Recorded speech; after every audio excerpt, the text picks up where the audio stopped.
Peruana del Libro les damos la más cordial bienvenida a la 46ª Feria del Libro Ricardo Palma. Esta actividad forma parte de la programación cultural del Auditorio Antonio Cisneros y cuenta con la valiosa colaboración de la Municipalidad de Miraflores, a quien agradecemos por su constante compromiso con la cultura y la promoción de la lectura. Agradecemos su presencia en la presentación Maricografías del cine peruano, políticas, creaciones y consumos culturales LGTBIQ+, de Fabse Reina, en la que participan Rolando Salazar, Mónica Delgado y Fabse Reina. Esta actividad es organizada por el Grupo Editorial Estación La Cultura. Para dar inicio con la actividad quisiera cederle la palabra a Rolando Salazar, para quien pido por favor fuertes aplausos. Adelante, por favor. Antes que nada, agradecer la invitación a Fabiola por este libro que entiendo es a continuación, un libro anterior, más o menos, sí, en la que justamente te percatabas de la falta de información o sistematización de información sobre la presencia LGTB en el cine peruano, ¿no? Y eso es algo que en mi caso, como gestor cultural, lo venimos sintiendo y palpando desde hace muchos años, ¿no?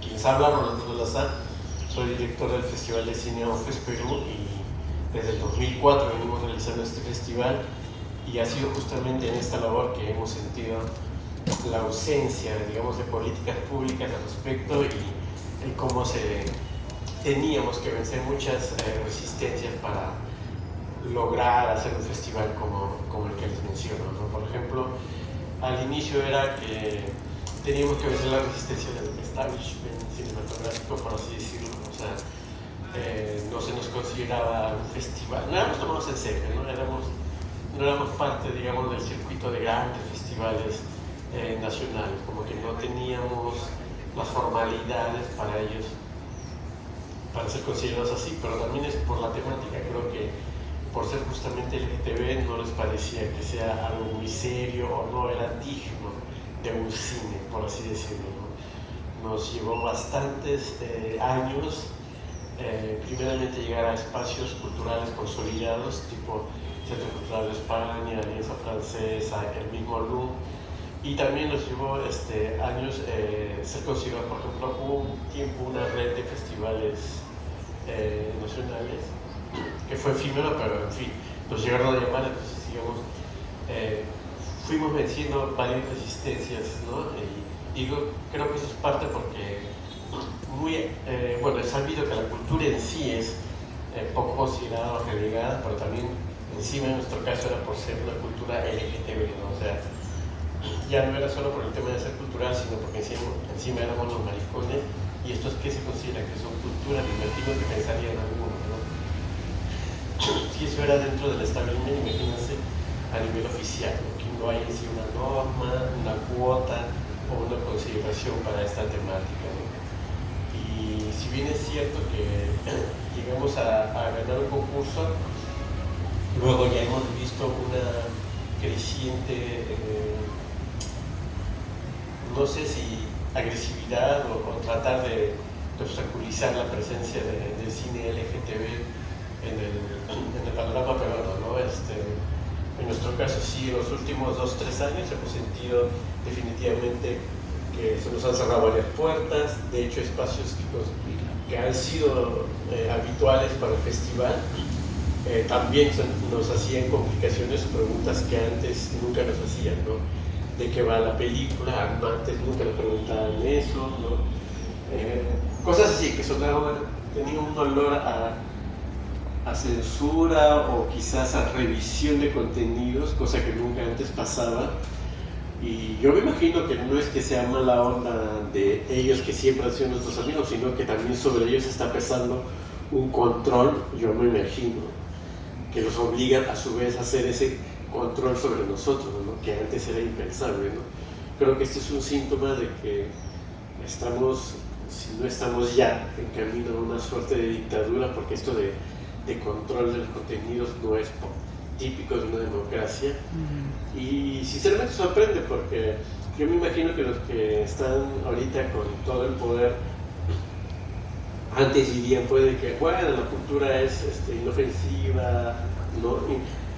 total no son plantones, no son marchas, es simplemente una obra de teatro, una película que se proyecta, pero creo que en determinado momento se han dado cuenta que también es justamente uno de los pocos espacios de resistencia donde podemos visibilizar y criticar a esta opresión y ser mariposa, ser lesbiana, ser trans, es una manera también de revelarse a ese país oficial, ordenadito, moral que ellos quieren, ¿no? Entonces tienen que aplastar y reprimir todo eso, ¿no? Mientras existan esas, islas que asoman y que para ellos es peligroso que sigan asomándose o que incluso se oficialicen, porque finalmente no hemos sido oficializados en el sistema.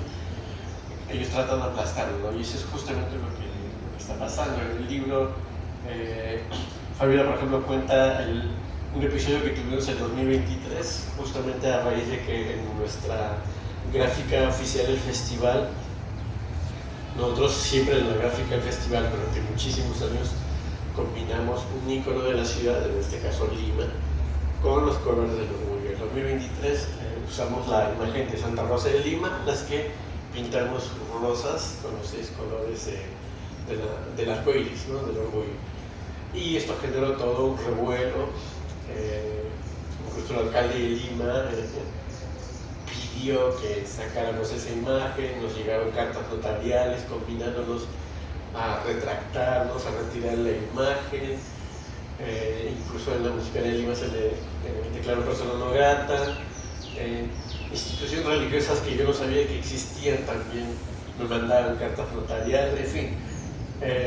Fue toda una tarea de amedrentarnos para nosotros arrepentirnos de haber ofendido a una santa. Sinceramente, yo no sentía que estuviésemos ofendiendo a Santa Rosa de Lima. De hecho, el sincretismo de culturas con la religión es algo que se hace desde hace muchísimo tiempo.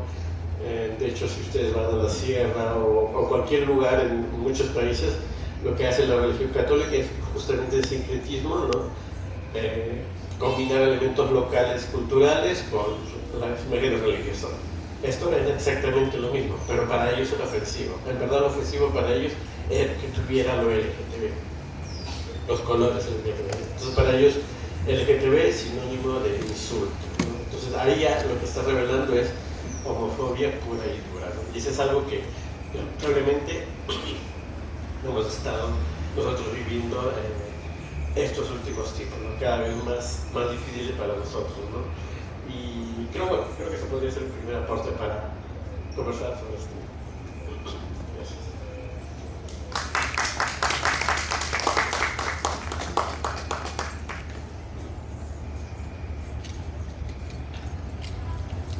Vamos a presentarnos. Yo Vale, muchas gracias Rolando. Más bien, mil disculpas por no haberte presentado, así que brevemente voy a presentar a Rolando. Un segundito. Bueno, Rolando es bachiller en Ciencias de la Comunicación, gestor cultural y activista independiente. Es director y fundador del Festival de Cine LGBT Outfest desde el 2004. Ha sido jurado invitado a diversos festivales de América Latina y ha sido parte de la red de festivales de cine LGBT de Hispanoamérica. Ahora vamos a continuar con Mónica Delgado. Mónica Delgado es crítica de cine y comunicadora social. Es docente de la Escuela de Comunicación Social de la Universidad Nacional Mayor de San Marcos. Es magíster en literatura, convención en estudios culturales y doctoranda en historia del arte por la misma universidad. Es directora de la revista Desist Film. En 2020 publicó el libro María Vice en Amauta, los orígenes de la crítica de cine en el Perú. Ha impartido talleres y cursos sobre crítica de cine y cine experimental. Por favor, la recibimos con un fuerte aplauso. Hola, ¿qué tal? Buenos días a todos. Bueno, buenas tardes. Felicitar a FAPS por esta publicación, esta investigación. Saludar también a Rolando. Aquí en la mesa hemos hablado también del contexto del festival Outfest. Y lo que, bueno, voy a comenzar a comentar, no va a ser exhaustivo, pero sí mencionar cómo FAPS ha estructurado este diagnóstico, ¿no? Este análisis de datos. Primero quiero mencionar que el libro está dividido en 4 partes. La primera es una contextualización de persecuciones, violencias, como menciona ella, de la de las diversidades LGTBIQ+, en las artes, ¿no? Mientras leía ese apartado, pensaba que es muy puntual, está lo que mencionó Rolando hace un momento sobre las medidas represivas, censoras que se han tomado en algunas partes, tanto de la sociedad civil como de instituciones del Estado, instituciones públicas. Y me preguntaba, este libro está publicado muy recientemente, ¿no es cierto? Es una investigación de 2025, pero hace unas semanas se dio pues la derogación de una ley de enfoque de género hace algunas semanas en el Congreso. Y me preguntaba cómo es que esta realidad tan difícil, tan marcada para la comunidad LGTB, se iba actualizando tan rápidamente en ese sistema represivo, ¿no? Claro, Lina ya se ha mencionado todo el contexto de hace un mes, un poco más de un mes, y tan rápidamente eso cambió, pero eso no significa que todo lo que está aquí plasmado esté desactualizado, o más bien es como un loop, ¿no? Que entramos de censura, de represión y de invisibilización también, que poco a poco, como menciona Fabs, ha tenido diversos procesos, y ella lo que hace es, ya en la segunda parte del libro, es hacer un análisis de las políticas públicas, ¿no? A partir sobre todo de los estímulos del Ministerio de Cultura, de los concursos para el audiovisual, para la gestión cultural que se vienen dando ya desde hace más de 10 años, ¿no? Y ahí quería hablar también de las elecciones de la investigación que FAPS ha decidido mostrar. Yo particularmente también he saludado el empeño de FAPS por adentrarse en el campo de la investigación, con su anterior libro también, La cinta ancha, que hablaba un poco de hacer también un diagnóstico sobre las brechas de género en el cine peruano, a nivel de producción, a nivel también de temática. Y aquí un poco ya se enfoca exclusivamente en las diversidades de género, diversidades sexogenéricas, en el proceso de hacer cine, ¿no? No es un análisis sobre qué vemos en las películas peruanas sobre las comunidades trans, LGTB, sino es sobre quiénes hacen, ¿no? Y quiénes participan de la comunidad, que me parece fundamental, ¿no? En ese quehacer, en ese hacer, que muchas veces es poco valorado, negado. Y quería ahí mencionar un poco de qué se nutre esta investigación. Ella hace un análisis de un censo del INEI, ¿no? Un censo del año 2023, ¿no es cierto? Y eso me parece interesante porque allí también el libro y la investigación de FAPS llena un vacío, ¿no? Tenemos la información, tenemos la data, ¿no es cierto? No solamente para abordar esos temas. Los censos a veces son material muy interesante que no está siendo abordado de esa visión crítica, de desglosarlo, de analizarlo. El Estado usualmente lo lanza con algunas apreciaciones o consideraciones para fines de políticas quizás más duras, de tipo económico, ¿no? Pero aquí me parece que hay materia, y ese abordaje que veo aquí me parece muy significativo, porque es una pieza más de una problemática estructural, ¿no? Del Estado peruano con relación a la cultura, con relación al derecho a las artes, derecho al cine, no solamente derecho a ver cine, el derecho que tenemos de hacer cine audiovisual, ¿no? De generar oportunidades para todos.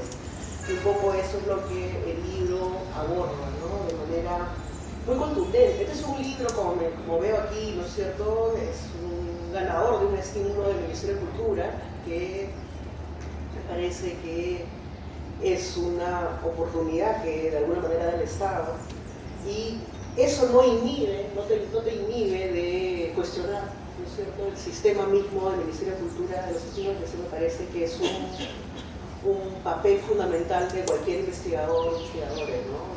De asumir ese rol crítico ante esta realidad que está en la data, en los números, en el análisis cuantitativo, en las encuestas, y esa lectura que le da paz me parece sumamente fundamental, ¿no? Ella, no solamente ella, pero disculpa que soy hay un dato que a mí me parece sumamente interesante, que me da luces de toda una realidad, que me parece, bueno, el libro tiene muchos datos fundamentales. El anterior libro, La banda ancha, yo lo he usado en mis clases para abordar temáticas de metodología, para los estudiantes, las estudiantes. Es interesante que ellos vean, analicen ejercicios de investigación actuales. Este libro también lo voy a usar. Pero hay un, más allá de ese desglose, digamos, de data, de porcentajes, de escribir un poco esa realidad, esa problemática estructural, hay unos datos a mí me parecen muy significativos y reveladores, como, bueno, la brecha que existe de las personas LGTB que participan en los concursos del Estado. En algunos casos hay datos pues, muy fuertes, ¿no? Por ejemplo, el año entre 2022 y 2024 se presentaron varios proyectos de audiovisuales de los cuales el 70% tenía como director a hombres, ¿no? Y solamente el 1.5% a personas de género no binario, ¿no? Es pero muy baja, no solamente en este periodo, sino probablemente con relación a otros países de América Latina, a Europa, a Estados Unidos, y ahí hay una brecha también de tipo regional, ¿no? ¿Qué tiene que ver con estas políticas públicas?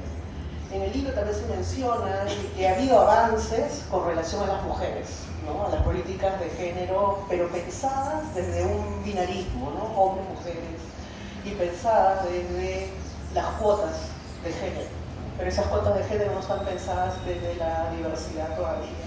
Tienes una agenda pendiente del sector público y que probablemente esté postergada en los próximos 5 o 10 años, porque estamos en una crisis política demasiado fuerte.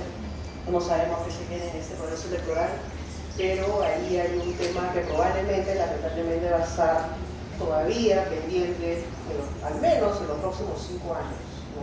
Viendo un poco esta realidad que nos acoge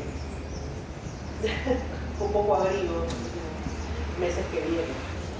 Y en estas revelaciones que Paz también va lanzándonos a los lectores y lectoras, tiene que ver con que en algún pasaje del libro ella menciona que las mayores oportunidades de las personas LGTBQ+, dentro de los concursos del Estado, no estaban necesariamente en hacer cine, sino sí, en hacer cine, pero no el cine convencional, el cine más de proyectos, estos que buscan estrenarse en carteleras, sino en trabajos de experimentación, ¿no? El cine experimental, el audiovisual, el videoarte, también la investigación y la gestión cultural.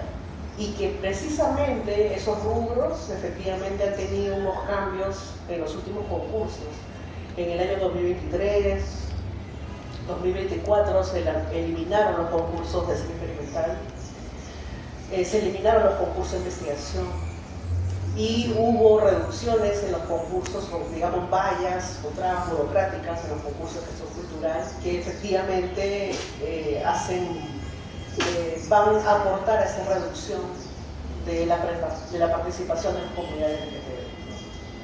Y es interesante porque dentro del mundo visual no solamente estamos a partir de los datos corroborando esa escasa participación por un lado, pero no es una participación que se pueda medir como resultado de que si participo o no participo, ¿no? Porque podría ser un dato, no participaron este año y no les interesa hacerlo, sino tiene que ver con las condiciones para esa participación, que un poco también el libro habla. Y estas condiciones tienen que ver con problemas también estructurales con relación a la cultura. El cine experimental es culturalmente o históricamente subvalorado, ¿no? Y también suelen ser espacios de la periferia, algunos dentro de las marginalidades también, ¿no? En Perú aún más, ¿no? Y bueno, tenía estos comentarios un poco también señalando la urgencia, ¿no? de seguir con ese tipo de investigaciones, porque si no lo hacen, por ejemplo, la hace también como persona que está dentro del quehacer audiovisual, de la gestión, de la investigación. Y eso también creo que es un punto a valorar, ¿no? En la medida de que el libro también no busca hacer una investigación que solamente se reduce a un análisis cuantitativo de datos estadísticos, sino hay entrevistas que permiten también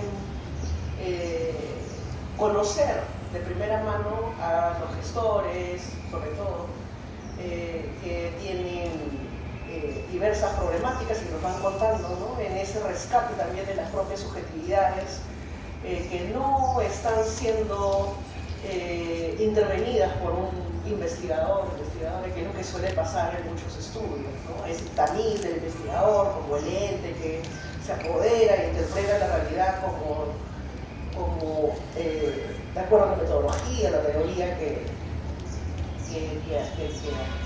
toma, sino que aquí me parece que hay como un mix, ¿no? De las reflexiones cuantitativas, en el análisis interpretativo, están los testimonios, y eso me parece sumamente valioso como documento para otros investigadores, para los docentes, para las personas de la comunidad trans que hacen audiovisual, que hacen gestión cultural, que revela pues una problemática que probablemente siga en crisis, ¿no? en estos años que vienen, ¿no? Y bueno, eso tenía como comentario, me parece una publicación sumamente valiosa. También quiero destacar la edición, me pareció muy linda, las ilustraciones, ¿no? Había apuntado el nombre del ilustrador, que era Colin Blanco. Sí, me parecen muy buenas, la edición que acompaña. Por eso les decía, ¿no?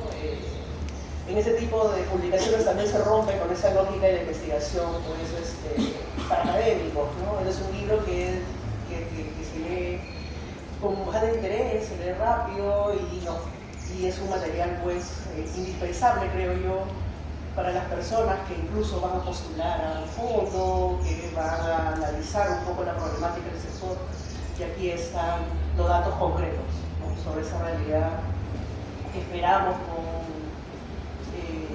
a partir de las decisiones que tengamos en las próximas elecciones pues mejores, ¿no?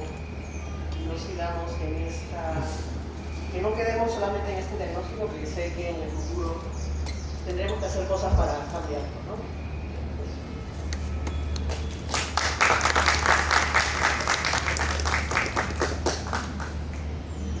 Muchas gracias, Mónica. Ahora vamos a dar pase a Fabs Reina. Fabs es artista, investigadora y activista no binaria que explora las intersecciones entre medios y derechos humanos desde una mirada transfeminista. Desde el 2018 dirige el Festival Hecho por Mujeres y Disidencias. En el 2020 creó La Revoltosa, el primer centro cultural digital queer de Perú, y desde 2023 dirige el Observatorio de Género y Cultura. Estudió Comunicación Audiovisual en la Universidad Nacional Miguel de San Marcos y Fotografía en el Centro de la Imagen, así como las maestrías de Gestión Cultural en la Universidad de Barcelona y la maestría de Género y Desarrollo en la Universidad Nacional Miguel de San Marcos. Actualmente estudia Sociología en la New School, donde recibió el Merit Scholarship Award en el 2025 y es asistente de investigación en el College of Performing Arts. Ha sido investigador y visitante en el Centro de Estudios LGBTIQ+ de la City University of New York y es predocente de investigación en la Universidad Católica del Perú. Ha colaborado con diversas organizaciones como Promsex, Demus, Save the Children, Cruz Roja, Naciones Unidas y Plan Internacional. Fue parte del grupo de trabajo de estímulos económicos de la DAFO del Ministerio de Cultura del Perú. Como artista y curadore ha participado en exposiciones en Perú y en España. Fue finalista del Salón Nacional de Fotografía en el 2017 y parte de las residencias Fem Art K La Dona en Barcelona y el Culture Lab Europa. Es autora de la cinta ancha Brechas de Género en el Cine Peruano, que fue publicado en 2021, y del libro de artista 40 milímetros de menstruación, que fue publicado en 2023. Por favor, le recibimos con un fuerte aplauso. Hola, qué emoción. Realmente siento que ha pasado 3 vidas en lo que he podido hacer este libro. Ha sido muy intenso el proceso y lo primero es agradecer a Mónica y a Rolando por estar acá. Son personas a quienes yo admiro mucho y quienes han sido referentes también en mi trabajo y en mi quehacer.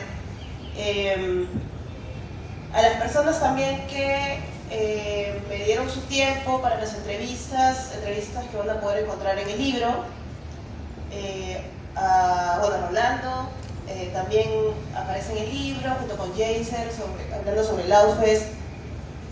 Yerita también sobre Chola Contravisual, Arturo Dávila, Cris también con su proyecto de Psicoselva, Frida y Esther, que son cineastas jóvenes y muy talentosas de Piura también, ¿no? Y también agradecer a Fondo Cardenal, a Estefano y a Luis, quienes lo dirigen. Estefano ha sido una persona muy paciente conmigo. Hemos tenido así muchos debates y cuestiones y nada, y bueno, gracias por todo lo hecho. Y además que ha quedado muy lindo a Draco también, que hizo la portada, y además, aparte de la portada, cada capítulo tiene una ilustración que hizo, ¿no? Como así, y que están muy chéveres también, ¿no? Son como... Quisimos que el libro, más allá de que tenga el contenido de la investigación o una cosa más formal, que sea también un libro bonito, agradable, que sea chévere y que la propuesta visual esté alineada también con el contenido, ¿no? Y bueno, nada, a todas las personas que me han soportado todo este tiempo, a mi familia, está mi madre, mi papá, mis hermanos, a Majito, a Keila, que me han dado el aguante en este último año, sobre todo, bueno, el último medio año en el que estuve escribiendo la investigación. Y bueno, como mencionaba Rolando, el libro es una especie de continuación de La cinta ancha, que es el primer libro que hice. ¿Y por qué es una continuación, no? Ese libro también es bastante cuanti, analizó datos de los fondos del Ministerio de Cultura, también realizó una entrevista sobre violencia vivida en el sector, un análisis también de las películas, pero claro, una cuestión, eso fue en el 2021. Muchas cosas han pasado desde el 2021 acá. Y una de ellas es que no había nada de información la cual yo pueda utilizar para dar cuenta específicamente de las personas LGBT en el cine, ¿no? Toda la información era muy binaria. No había en ese momento tampoco informes de otros países más cuanti sobre el trabajo cultural en el cine y el consumo cultural del cine, ¿no? Entonces, haciendo ese libro, claro, yo intento exponer cómo es que se dan las brechas ahí, pero era muy evidente que había un problema, y el problema era que no estaba de forma evidente incluyendo a las personas LGBT y a las diversidades de identidades de género. Yo también, como una persona no binaria, sentía que tenía cierto conflicto con mi propia investigación porque no me sentía viste, ¿no? en el libro. Entonces, ahí mismo en las conclusiones planteo la importancia de continuar la investigación y hacer otra que tenga esta mirada de diversidades. Ahora, ¿por qué es importante tener el enfoque de diversidades en una investigación sobre el quehacer cinematográfico, ¿no?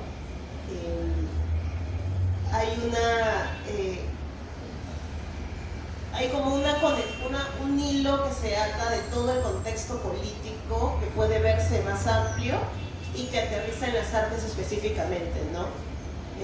Por ejemplo, una cuestión más amplia, y todo lo que voy a comentar ha pasado el año pasado. Son un montón de cosas que han pasado en los últimos 2 años. El año pasado el Ministerio de Salud decidió poner el documento oficial que las identidades trans constituían una enfermedad mental, por ejemplo, ¿no? ¿Qué más pasó? López Aliaga llegó a ser alcalde de Lima, y una de las primeras cosas que hizo, al mismo tiempo además, es transformar la gerencia de la mujer e igualdad y cambiarlo por gerencia de mujer y familia. Y aparte de eso, eliminar la palabra LGBT de todo el documento oficial de la municipalidad, ¿no? Otra cosa que hizo, como digo, paralelo, es cambiar las sugerencias de culturas, industrias culturales y de participación y ciudadanía, las quitó y se quedó solo con la sugerencia de patrimonio, ¿no? Mostrando claramente cuál es su mirada hacia la ciudad con respecto a las artes y la cultura en general. ¿Qué otra cosa pasó? Que ya como te va jalando hacia el cine, ¿no? Porque todas estas cosas son muestras de la intención de retroceder con respecto a las políticas de género y la homofobia y la transfobia que hay en las instituciones, ¿no? Muñante, que es progresista de Renovación Popular, sí. El año pasado también decidió abrir una investigación, una comisión de investigación hacia el Ministerio de Cultura, porque no le parecía que el Ministerio haya financiado a través de los estímulos económicos ciertos proyectos cinematográficos. Él en la carta que presenta para abrir esta comisión enlista ciertos proyectos que a él no le parece que está bien que hayan recibido proyectos de nuestros impuestos, porque al final ese dinero pues, no es del Ministerio, es el dinero de todos nosotros. ¿Y cuáles son? ¿No? Hay una serie de películas y todas ellas claramente eran películas con enfoque de género, eran películas que hablaban sobre aborto, eran películas que hablaban sobre figuras de política también, de izquierda, más que nada. Entonces ya se ve cómo todo ese contexto político se va aterrizando hacia el cine, ¿no?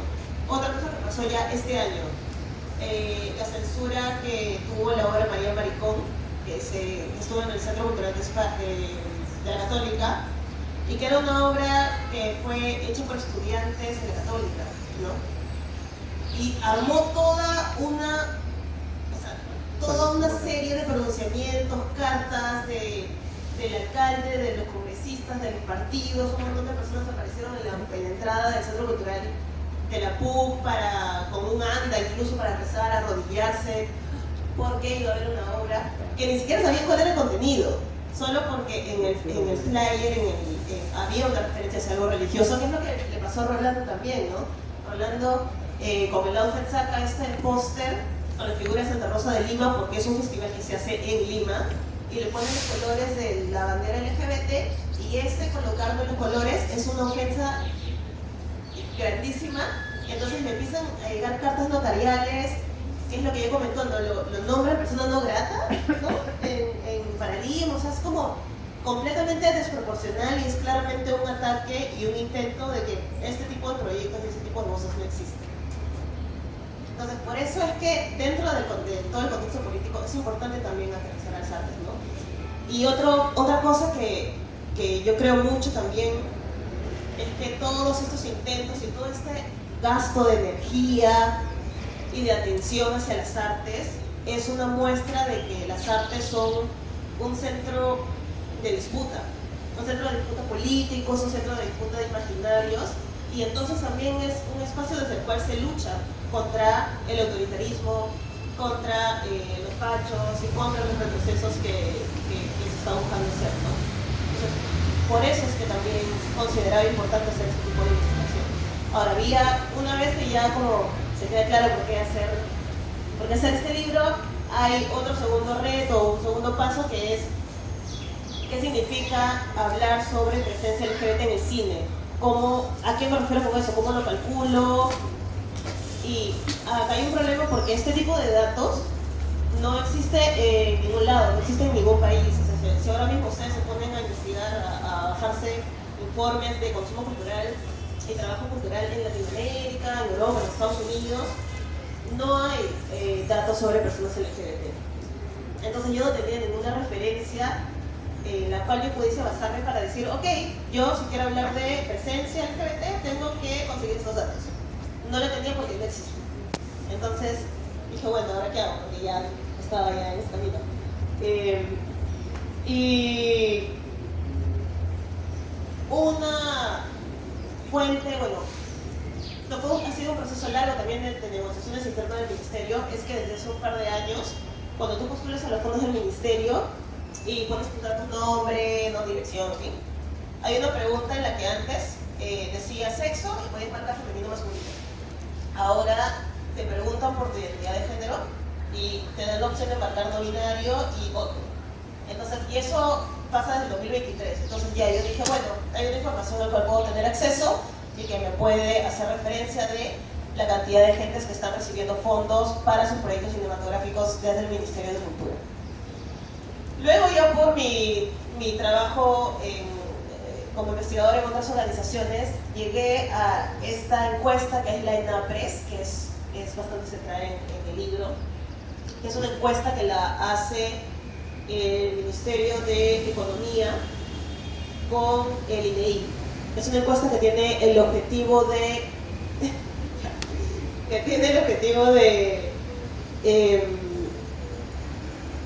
obtener información sobre el acceso a diversos servicios, ¿no? Servicios básicos, acceso a servicios culturales, de seguridad, agua, tipos de vivienda, etc. Esa es una encuesta que se hizo desde el 2010. Entonces yo, como sé que es acceso a servicios, ya, no me dejo hablar, bueno, encontré que preguntaban también sobre acceso a cultura, ¿no? Y también encontré que preguntaban sobre identidad de género y orientación sexual. Y dije, o sea que esto se viene preguntando desde hace 15 años en el Perú. ¿Dónde están los informes que usaron esos datos? Me metí a buscar todo, nunca hicieron ninguna cosa con ese dato que existe desde hace 15 años, porque desde hace años hacen esa pregunta. No, perdón, en 2018. La pregunta de identidad de género. Y bueno, ya hay unas cuestiones metodológicas. Yo, felizmente, mi especialidad no es estadística. Y claro, ahí viene no está mi hermano acá, pero mi hermano, que es ingeniero, es una de las personas más capas que existen en el mundo. Supo guiarme de cómo utilizar las bases de datos y todo, y ya ahí es que hay un trabajo de cruce y los resultados los van a poder ver acá, ¿no? Y bueno, eso, claro, complementado con, hay un momento en el que uno evidencia cuáles son las problemáticas, la brecha de situación, pero también me parecía importante colocar cuáles son las estrategias que se están llevando a cabo para contrarrestar esto que viene pasando, ¿no? Y ahí es que viene esta última parte en el que hago un mapeo y hago entrevistas a distintas personas que dirigen, lideran gestiones, proyectos de gestión cultural que buscan justamente ir en contra de esta ola conservadora que hay ahora, ¿no? Y nada, ya para cerrar, solo quiero comentar la importancia del dato en sí, ¿no? Creo que es muy importante dentro de las estrategias de lucha que tenemos, de activismo, que claro, tenemos en cuenta como los derechos, distintas estrategias, pero a veces creo que nos olvidamos de que si no, por más que pueda sonar muy duro, si no estamos en los datos y en los documentos oficiales, no existimos. Y no solo no existimos, sino que le damos permiso a que otros, desde otras posiciones, digan que no existimos. Y como no existimos, no hay ninguna necesidad de crear políticas públicas para nosotros, y no hay necesidad de saber cuál es nuestro comportamiento como personas que vamos al cine, como personas que trabajamos en el cine y como personas que hacemos proyectos culturales para un sector en específico, ¿no? Y nada de eso, esto es un intento mío de hacer esta especie de activismo a través de los datos y decir que sí existimos y que estamos acá y que eso somos, ¿no? Y nada, bueno, gracias por estar aquí.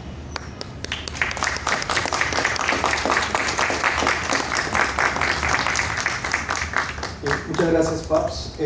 Bueno, damos oficialmente concluida la presentación. Les queremos agradecer a cada uno de ustedes por haber venido el día de hoy. Pueden adquirir los libros a un precio especial por el día, bueno, hoy por la presentación y durante el resto de la feria en el stand número 42. Paps también va a estar mañana de 6 a 8 en el stand número 42 de Librería Oculta firmando ejemplares, así que si quieren adquirir un ejemplar firmado pueden hacerlo hoy día, porque creo que Paps tiene como media hora para firmar ejemplares. Para ella se casa. Exacto, y si no, ya mañana pueden venir también de 6 a 8 para, bueno, charlar y compartir un poco, ¿no? Así que bueno, muchas gracias a todos, muchas gracias Mónica, muchas gracias Rolando, muchas gracias Paps. Sí, vamos a, por favor, si pueden ubicarse para que les tomen una foto. ¿Qué tal por acá, por favor? De pie estaría genial, con el libro en mano. Gracias.